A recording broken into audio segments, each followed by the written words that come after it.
Voltamos para o terceiro e último bloco do programa Direito em Foco, lá do Óculos TV, hoje com o professor Dário Júnior, tratando do tema colaboração premiada. Professor Dário, no primeiro bloco a gente tratou de um aspecto, né, da importância desse instituto, né, na atualidade. No segundo a gente falou um pouco do histórico, né, da onde partiu o instituto, qual é né, a realidade de hoje. E agora nesse terceiro bloco a gente podia começar explicando assim, quais os requisitos para que se chegue, né, à homologação da colaboração premiada. Olha, a lei é muito clara. O artigo 4º da lei diz que o juiz, a requerimento das partes, veja bem, o juiz não vai sair, não vai violar, por exemplo, o princípio da inércia, ele não vai sair da sua posição e ficar buscando delações. Negociando com quem busca isso é a autoridade policial com a supervisão do Ministério Público junto ao acusado, ou então o próprio Ministério Público diretamente junto ao acusado, sempre com a participação do seu defensor. Então as partes vão requerer ao juiz e o juiz poderá, homologando essa colaboração premiada, conceder uma redução de pena até 2/3 e também conceder o perdão judicial, substituir a pena privativa de liberdade por penas restritivas de direito, desde que realmente atenda a alguns requisitos. O artigo 4º da lei estabelece esses requisitos. Por exemplo, a identificação dos demais coautores e partícipes da organização criminosa e das infrações penais por ela praticadas. É o primeiro requisito. No inciso 2, a revelação da estrutura hierárquica e da divisão de tarefas da organização criminosa. Inciso 3, a prevenção de infrações decorrentes das atividades da organização criminosa. Então, se ele puder dizer que há um determinado crime planejado para ocorrer em um determinado lugar, ele já deverá, né, se depois descobrir, por exemplo, que ele sabia que esse crime ia ocorrer e não avisou, isso invalida toda a sua colaboração. A recuperação total ou parcial do produto ou do proveito das infrações penais, ou seja, recuperação de dinheiro, de patrimônio, enfim, de todo o produto do crime. A localização de eventual vítima com a sua integridade física preservada. Ou seja, esses são os requisitos. E há também uma série de outras normas que apontam para a necessidade de ser uma colaboração realmente produtiva, que vá levar a polícia, que vá levar o Ministério Público a um ponto em que eles não chegariam sem aquela delação.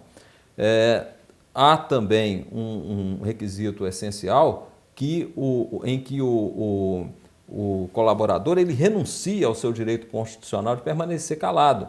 Ele renuncia a isso. E se ele não falar tudo que ele sabe, ou se ele mentir, ele também estará cometendo mais um crime, além de invalidar a sua colaboração.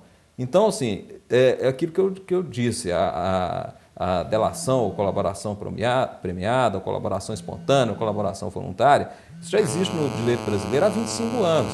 Mas essa regulamentação é recente, é de 2013 e vem gerando aí frutos realmente consideráveis para toda a sociedade brasileira. Como meio de prova, a colaboração premiada vai precisar de uma dilação probatória para comprovar as falas que estão sendo realizadas aí, né, professor? Não, sem dúvida. A gente tem visto aí alguns críticos da colaboração premiada dizer assim, como é que vai confiar na palavra de um criminoso? Né? Inclusive, lamentavelmente, né, nosso presidente da República, o presidente Dilma, disse outro dia que não respeita delator. Ora, isso é o tipo de fala que demonstra assim, que ela está realmente desconectada do próprio sistema jurídico do país. Ainda mais quando você pega a lei, né, professor, e vê aqui no finalzinho dela que foi a própria presidente Dilma Rousseff que sancionou o mecanismo de investigação. Então, assim, eu fico imaginando, se ela não respeita delator, como que ela foi sancionar uma lei nesse sentido? Por que ela não vetou a colaboração premiada? Ela está comparando, então, a Operação Lava Jato, a Polícia, o Ministério Público Federal, Justiça Federal, ao DOI-CODE, né, ao DOPS, aos mecanismos, aos aparelhos de repressão, porque ela dizia o seguinte, na nossa época a gente não entregava ninguém. Só que o tipo de delito que eles praticavam eram crimes políticos, e aí é próprio da têmpera revolucionária não entregar o companheiro, e esses mecanismos de repressão, né, o DOPS, DOI-CODE, Polícia do Exército, eles usavam a tortura física. Então não há como comparar, nem de longe, o Instituto da Colaboração Premiada com a tortura física que acontecia nos tempos da ditadura militar, porque aqui não é simplesmente a palavra de um delator, há toda uma negociação, há todo um arcabouço de garantias para esse acusado, não há pressão nenhuma, não há pressão psicológica, muito menos pressão de natureza física, há uma série de instituições envolvidas no procedimento, a Polícia Federal, o Ministério, não só a Polícia Federal, isso pode acontecer no âmbito da jurisdição estadual, então a Polícia Federal ou Civil, a Polícia Judiciária, o Ministério Público, a Defesa, né, e depois o Judiciário homologando os termos. Né? Então, assim, é um tipo de fala que é muito comum. A gente vê alguns advogados, alguns juristas afirmarem isso, que não endossam esse Instituto da Colaboração Premiada, mas quando a gente vai fazer uma leitura simples dessa lei, a gente vê que não foi algo realizado de qualquer maneira. Isso foi pensado, né, para produzir uma efetividade, para apresentar resultados, para ajudar o país a coibir principalmente crimes como corrupção ativa, corrupção passiva, tráfico de influência, lavagem de dinheiro, crimes em que há necessidade de um mecanismo diferenciado de investigação.